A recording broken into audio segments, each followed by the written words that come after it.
Operation epic fury शुरू होने के बाद पश्चिम एशिया में तबाही मचाने और जटिल रूप से तैयार किए गए एयर डिफेंस सिस्टम को भेदने में ईरान के कम लागत वाले कामिकाज़े शाहेद ड्रोन काफ़ी कारगर साबित हुए हैं। इन ड्रोन्स ने आधुनिक युद्ध और उसके आर्थिक समीकरणों में युद्ध का एक नया आयाम जोड़ दिया है। ईरान ने बैलिस्टिक मिसाइलों के साथ अपने शाहेद ड्रोन का इस्तेमाल पूरे पश्चिम एशिया में सेंसरों, राडारों, सैन्य ठिकानों, तेल गैस के बुनियादी ढांचों, बंदरगाहों, हवाई अड्डों और रिहायशी इलाकों को आक्रामक तरीके से निशाना बनाने के लिए किया है। पिछले एक महीने में खाड़ी क्षेत्र में फैली अराजकता ने एक बार फिर ये साबित कर दिया है कि आधुनिक युद्ध क्षेत्र में ड्रोन और वायु शक्ति की भूमिका कितनी अहम हो चुकी है। 2022 में रूस यूक्रेन युद्ध शुरू होने के बाद से ये सैन्य सिद्धांत हर जगह अपनाया जा रहा है। शाहेद ड्रोन से हुआ भारी नुकसान इस बात को उजागर करता है कि कम लागत वाले कामिकाज़े ड्रोन को बड़े पैमाने पर सैन्य हथियारों के जखीरे में शामिल करने का रणनीतिक फायदा कितना बड़ा हो सकता है। भारत के लिए ये सबक बहुत महत्वपूर्ण है, क्योंकि ये मौजूदा संघर्ष के इलाके से भले ही कुछ हजार मील दूर हो, लेकिन इसकी सीमाएं दुश्मनों से घिरी हैं। 28 फरवरी को झड़पें शुरू होने के बाद से ईरान ड्रोन के झुंडों का इस्तेमाल कर निशाने साध रहा है। खास तौर पर शाहेद 136, शाहेद 107 और शाहेद 238 ड्रोन का उपयोग खाड़ी क्षेत्र में अमेरिकी और इजरायली एयर डिफेंस सिस्टम पर दबाव बनाने के लिए किया गया है।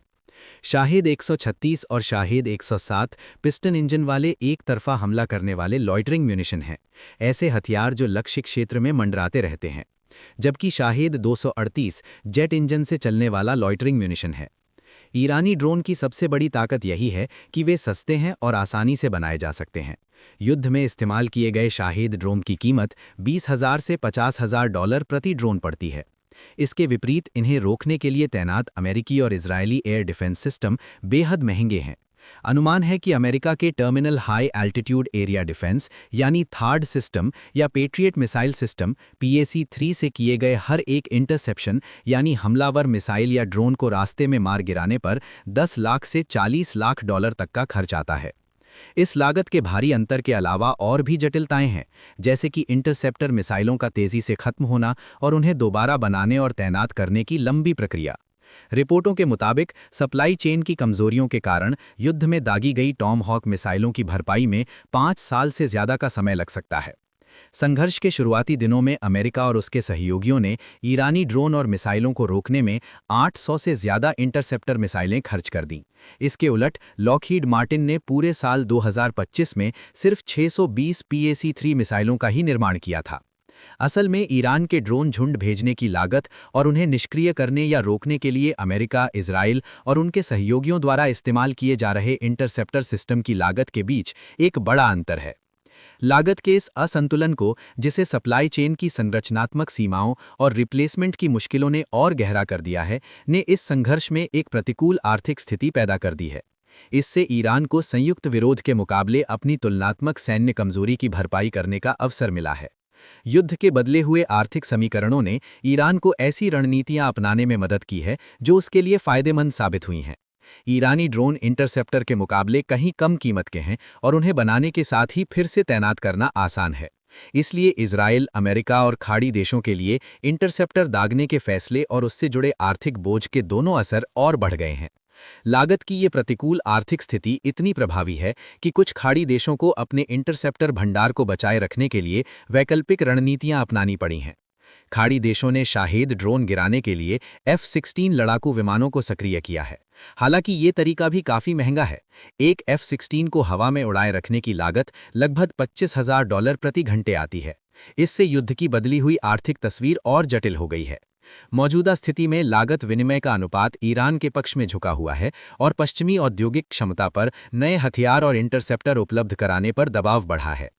युद्ध का ये बदला हुआ आर्थिक समीकरण इस बात को रेखांकित करता है कि तकनीकी रूप से उन्नत और पूंजी संपन्न सेनाओं को भी कम लागत वाली आक्रामक और रक्षात्मक विकल्पों से लैस करने वाला चालाक और कुशल विरोधी चुनौती दे सकता है।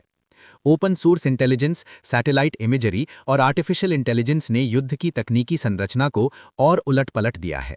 हालांकि तकनीकी रूप से उन्नत विकल्प सेनाओं की क्षमता को निस्संदेह कई गुना बढ़ा देते हैं, लेकिन अब इन सेनाओं को भविष्य के संघर्षों के लिए कम लागत वाले आक्रामक और रक्षात्मक विकल्पों की भी जरूरत होगी। इसका ये अर्थ नहीं है कि कम पूंजी और निम्न स्तरीय तकनीक वाली सेनाएं ही विजेता बनेंगी, लेकिन इससे युद्ध का मैदान जरूर कहीं ज्यादा जटिल हो जाता है। इस असमानता के प्रभाव केवल पश्चिम एशिया के मौजूदा संघर्ष तक सीमित नहीं रहेंगे, बल्कि आगे भी दूरगामी असर डालेंगे। भारत पश्चिम एशिया में चल रही लड़ाई से भले ही दूर है, लेकिन उसके आर्थिक और ऊर्जा झटकों से पूरी तरह से बचा नहीं है। इस युद्ध के भारत के लिए कई अहम मायने हैं। जैसा कि पिछले साल गर्मियों में भारत पाकिस्तान के बीच हुए हवाई टकराव में साफ दिखाई दिया था, ड्रोनों के झुंड अब दक्षिण एशिया के संघर्षों में भी एक केंद्रीय भूमिका निभा रहे हैं। यहां तक कि म्यांमार में भी जुंटा और विद्रोहियों के बीच ड्रोन युद्ध देखने को मिल रहा है। पश्चिम एशिया के मौजूदा संघर्ष से सामने आ रही तेज तकनीकी प्रगति और असम्मित ड्रोन रणनीतियां उपमहाद्वीप में ड्रोन युद्ध को और जटिल बना देंगी। भारतीय सैन्य ड्रोन भंडार में कई हाईटेक ड्रोन हैं, जिनमें इजराइल के तोहोकी ड्रोन IAI सर्चर और हार्पर शामिल हैं। इसके अलावा इजराइल से ही आए लॉइटरिंग म्यूनिशंस जैसे कि हारोप और हार्पी भी हैं। हार्पी का एक वेरिएंट स्काई स्ट्राइकर भारत में सह उत्पादन के तहत बनाया जा रहा है। अमेरिकी निर्मित MQ-9 रीपर ड्रोन भी समय के साथ भारतीय भंडार में शामिल किए जाएंगे। स्वदेशी कामिकाजे ड्रोन जैसे कि नागास्त्र 1 को भी ऑपरेशन सिंदूर के दौरान तैनात किया गया था। हालांकि भारतीय सैन्य भंडार में एक बड़ी और स्पष्ट कमी ये है कि सस्ते और आसानी से बनाए जा सकने वाले कामिकाजे ड्रोन बहुत सीमित मात्रा में उपलब्ध हैं।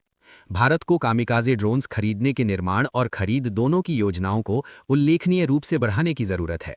भले ही नागास्त्र जैसे स्वदेशी समाधान और हाल की परियोजनाएं काल और शेषनाग जैसे ड्रोन मौजूद हैं, लेकिन छोटी छोटी और टुकड़ों में की गई खरीद से ये बड़े पैमाने पर इस्तेमाल लायक नहीं बन पाते। जरूरत इस बात की है कि सेना कम लागत वाले कामिकाजे ड्रोन्स को अगर दसियों हजार नहीं तो हजारों की संख्या में ऑर्डर करे। मौजूदा तरीका जिसमें सीमित मात्रा में ऑर्डर दिए जाते हैं और जिनके मिलने में लंबा समय लग जाता है, लंबे समय में फायदेमंद नहीं होगा, खास तौर पर निर्माताओं के लिए।